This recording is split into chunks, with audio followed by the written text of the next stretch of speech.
infatti eradicare et effugare e Dei ecclesi.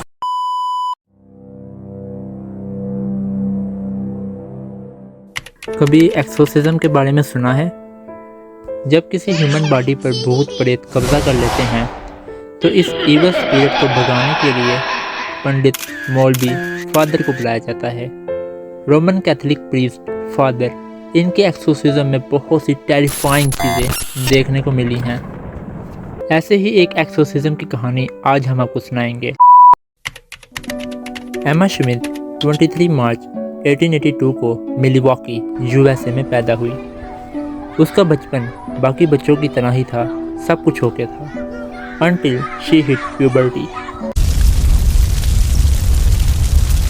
At the age of 14, एना को hallucination होना शुरू हो गई। वो होली ऑब्जेक्ट्स जैसा कि होली वाटर और चर्च से डरती थी। इन चीज़ों के सामने वो चीखने लगती थी। एक दफ़ा उसके पेरेंट्स ब्लेसिंग के लिए उसे चर्च ले गए तो उसने फादर पर अटैक कर दिया। फादर तो बच गए, लेकिन इस इंसिडेंट से इस बात का पता चल गया कि एना को सीरियस हेल्प की ज़रूरत है।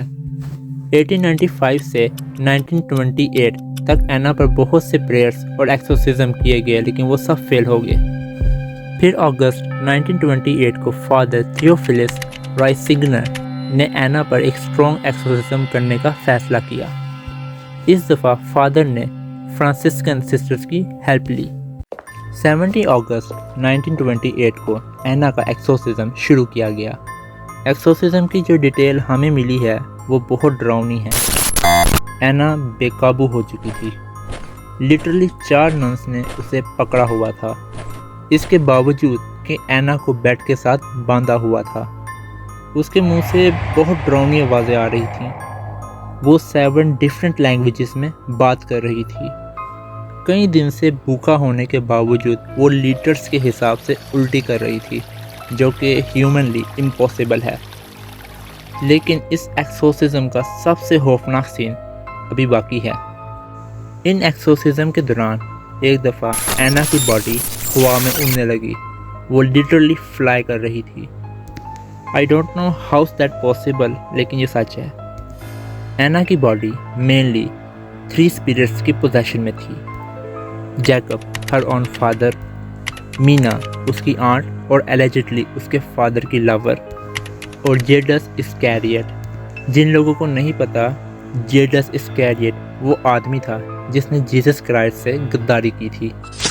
ये एक्सोर्सिज्म की सीरीज़ ऑलमोस्ट 5 महीने तक चली। यहाँ पर डिफ़िकल्टी ये आ रही थी कि जो सिस्टर्स और असिस्टेंट्स फादर राइसिंगर की हेल्प कर रहे थे वो उन्हें छोड़कर जा रहे थे। एक तो वो इस डिस्टर्बिंग एक्सोर्सिज्म से डर गए थे, और दूसरा ये कि एना इन सब के डार्क सीक्रेट्स रिवील कर रही थी। एना को इन सब की वो बातें जो लोग छुपाते हैं पता थी, इसलिए अपनी असलियत बचाने के लिए दे जस्ट रन अवे। लेकिन फादर राइसिंगर ने हार ना मानी और 23 दिसंबर 1928 को फाइनल एक्सोर्सिज्म किया गया।